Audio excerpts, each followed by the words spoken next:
안녕하십니까. 언제나 소비자편에서 방송하는 콘스탄트 김입니다. 이번 시간에는요, 자산을 잃는 방법이 저축과 보험에 가입한다는 거, 이거 아십니까? 황당하지 않습니까? 여기에 대해서 알아보도록 하겠습니다.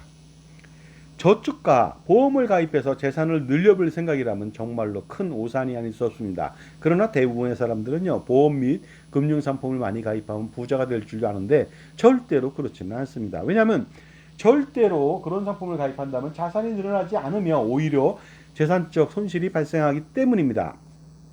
투자를 한다는 것은요, 투자 수익에 대한 세금을 납부하고 나서 실제 세후 수령액에 대한 물가 상승률을 반영할 경우에 실질적으로 재산 가치가 늘었는지 안 늘었는지 판단할 수가 있거든요. 그렇는데 저축과 예금, 저축에서 예금하고 적금, 그 다음에 보험에서 연금보험이라든가 단기납 종신보험이라든가 저축보험을 가입하게 된다면요, 세금 및 물가 상승을 감안해서 상승률을 감안해서 현재 가치로 할인하게 된다면 재산 손실이 반드시 발생한다는 것이 되겠습니다. 예를 들어서 어떻습니까? 연 3% 이자를 주는 상품에 거치할 경우 이자 소득세 15.4%는 무조건 공제하거든요. 실수령액은 그러다 보니까 2.53%가 되겠습니다. 그런데 물가 상승률이 3%라면 바로 가입하자마자 1년 동안에 0.47%의 재산적 손실이 발생하게 되는 것이죠. 따라서 저축을 했음에도 불구하고 재산 손실이 발생한다는 것을 자명하다고 생각할 수가 있겠죠. 2023년도 물가상승률은 3.6%입니다. 따라서 세후 투자 수익률이 3.6% 미만인 저축과 보험을 가입한 경우, 그것도 거치해서 가입한 경우에는요, 재산 손실을 봐야만 합니다. 그렇다면 과세 유형에 따라서 어느 정도 재산 손실이 발생하는지 알아보도록 하겠습니다. 자, 일반 과세자라고 하는 경우는요, 15.4%의 세금을 공제합니다. 이자소득세하고 지방소득세 10%가 되겠습니다. 그래서 세전 수익률 연 4.25% 이하라면은요, 2023년도 물가상승률 3.6%하고 동일하게 손실을 봐야만 합니다. 그러니까 뭐냐면요, 2023년도 3.6% 물가상승률 가정시에 연 어떻습니까? 세전 수익률이 4.25% 이하라면 손해를 봤다는 뜻이 되겠습니다. 그리고요, 한계세율 대상자는 49.5%의 세금을 공제하기 때문에 세전 수익률이 7.12% 이하라면 반드시 재산 손실을 봤어야 했습니다. 그런데 어떻습니까? 저축이나 보험이나 공시율 같은 경우 4.25%안 되지 않습니까? 그보다 훨씬 더 떨어지겠죠. 그 다음에 어느 예금이 7.12%를 줍니까? 그러다 보니까 일반적으로 재산가든 재산가가 아니든 저축과 예금 적금을 가입하게 된다면은, 그리고 보험을 가입하게 된다면 재산 손실을 보게 되는데, 과연 어떻습니까? 어느 정도 또 세부적으로 손실을 보는지 알아보도록 하겠습니다. 자, 일반 은행은요, 3%대 중반에 그 이자를 주게 됩니다. 저축은행이라 할지라도 4% 내외, 3.9%그 정도 내외의 이자를 주기 때문에 무조건 손실이 발생할 수밖에 없는데요. 특히 보험은 사업비 등을 먼저 떼고 굴러갑니다. 이자가 굴러가기 때문에 이보다 더 높은 수익률을 제공한다 하더라도 당연히 재산적 손실이 발생할 수밖에 없겠죠. 그런데 요즘 대부분의 보험사 공시율이 2.5%, 2.6%, 2.7%밖에 안 되거든요. 굉장히 그렇다면 엄청난 손실을 볼 수밖에 없습니다. 그리고 특히 공시율 2.5%라고 하는 것은 적립형의 경우는요, 더 떨어집니다. 거치형으로 가입했을 때 2.5%를 온전하게 받죠. 적립형은 2.5%를 다 받지 못합니다. 실질적으로는요, 매월 돈을 내기 때문에 1년 만에 그 세후 수익률이라고 할까? 이것은 비과세라고 할지라도 1.15%에 불과하다는 것이 되겠습니다. 그리고요, 또한 영업보험료 전체가 1.15%로 굴러가는 게 아닙니다. 뭐냐면요, 어떻습니까? 적립순보험료만 굴러갑니다. 사업비를 빼고 굴러가다 보니까 10년 납 연금보험 같은 경우에는요, 사업비가 보통 10% 내외가 되거든요. 100만 원을 납부한다면요, 100만 원이 1.15%로 굴러간다는 뜻이 아닙니다. 뭡니까? 바로 그 90만 원만 굴러가거든요. 그러다 보니까 최악이 될 수가 있습니다. 그러니까 그 예금과 적금도 재산 손실이 발생되는데, 사업비가 들어가고 적립형으로 들어가는 저축보험, 단기납 종신보험 아니면은요, 연금보험 같은 경우에는 당연히 손실이 발생할 수밖에 없겠죠. 자, 그렇다면 일반 과세자의 경우, 거치형일 경우 8% 이상을 올려야만 겨우 3% 내외의 수익을 올리게 됩니다. 근데 8% 주는 데가 있을까요? 그 다음에 한계세율 대상자는요, 무려 11% 이상을 올려야만 어떻습니까? 겨우 3% 내외의 수익을 얻을 수가 있죠. 그러니까 일반 과세자가 8%짜리 찾기 어렵고요. 한계세율 대상자가 11%짜리 찾기가 어렵겠죠. 따라서 저축을 통해서 재산을 증식한다는 것은 현재 상황에서는 태생적으로 불가능하다고 볼 수가 있습니다. 그런데 만약에 거치가 아니라 적립을 했다면 더 나쁜 결과를 가져오게 됩니다. 대부분의 사람들은 자산이 많지 않기 때문에 매월 적립을 하면서 저축과 투자를 하겠죠. 이 경우 똑같이 2.5%의 이자를 줘도요. 거치형으로. 그 다음에 이 거치형은 2.5%를 주지만 적립형의 경우는 1.15%밖에 안 준다고 했습니다. 왜냐하면 한꺼번에 거치하는 것이 아니라 12개월 동안 매월 내기 때문에 중간값보다 더 떨어지는 금액. 왜냐하면 기말식으로 가입을 하다 보니까 1.25%밖에 나오지가 않습니다. 매월 적립을 해서 생긴 문제라고 볼 수가 있습니다. 따라서 일반 과세자는 세전수익률 연 8.5% 이하라면 손실을 보게 되고요. 한계세율 대상자는 세전수익률이 연 14.2% 이하라면 손실을 볼 수밖에 없게 되는 것이죠. 적립형은 이렇습니다. 그러니까 적립형을 가입하는데 연 8.5%, 연 14.2% 주는 상품이 있습니까? 그런 상품 없습니다. 그리고 그런 상품을 가입했다 하더라도 손실이 안 난다는 것이지 이익이 난다는 것은 절대로 아니다는 것이 되겠습니다. 따라서 적립을 했다면 도저히 재산적 손실을 피할 수 없고 수익은커녕 어떻습니까? 재산 손실이 날로 증가할 수밖에 없겠죠. 따라서 이러한 수익률 절대로 제공할 수 없습니다. 적립형의 경우. 그렇기 때문에 이런 상품을 가입하게 된다면 재산 손실은 자명할 수밖에 없겠죠. 그렇다면 일반 과세자의 경우는요. 적립형일 경우에 12% 이상을 올려야만 겨우 3% 수익을 얻을 수 있는데 이런 상품은 없지 않습니까? 한계세율 대상자는요. 무려 18% 이상을 올려야만 겨우 3% 수익을 얻을 수가 있는 것이죠. 보험은 그러니까 더 말할 나이도 없겠죠. 여기다 언급할 필요도 없습니다. 따라서 저축과 보험으로는 재산 손실만의 결과만을 가져오기 때문에 반드시 어떻습니까? 효율적인 투자를 할 필요가 있습니다.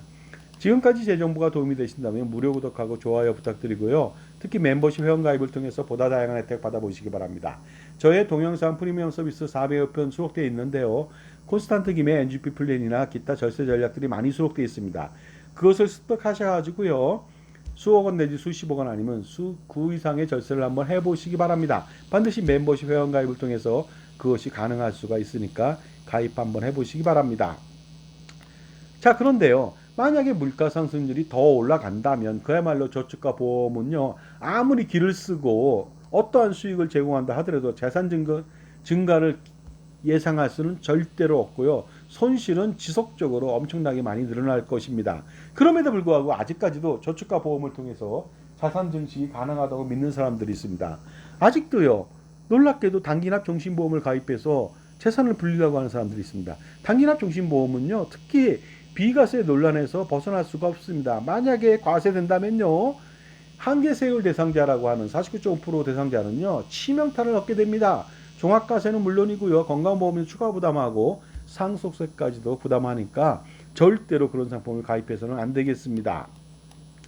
자, 이렇게 잘못된 판단을 하는 이유는요. 잘못된 정보를 받았거나 판매인의 잘못된 마케팅에 현혹돼서 이성적이고 합리적인 판단을 하지 못해서 가입하는 경우가 대다수라고 볼 수가 있습니다. 따라서 누군가 객관적으로 평가 분석해서 올바르게 결정할 수 있도록 도와준다면요. 절대로 자산관리에 있어서 망치는 일이 발생하지는 않을 것으로 보입니다. 자, 그러므로 보험과 저축을 통해서 자산을 증식하겠다고 하는 생각은 정말로 버리셔야만 되겠습니다. 그리고 지금이라도 가입한 것이 있다면 과감하게 손절매하시죠. 해지하시고요.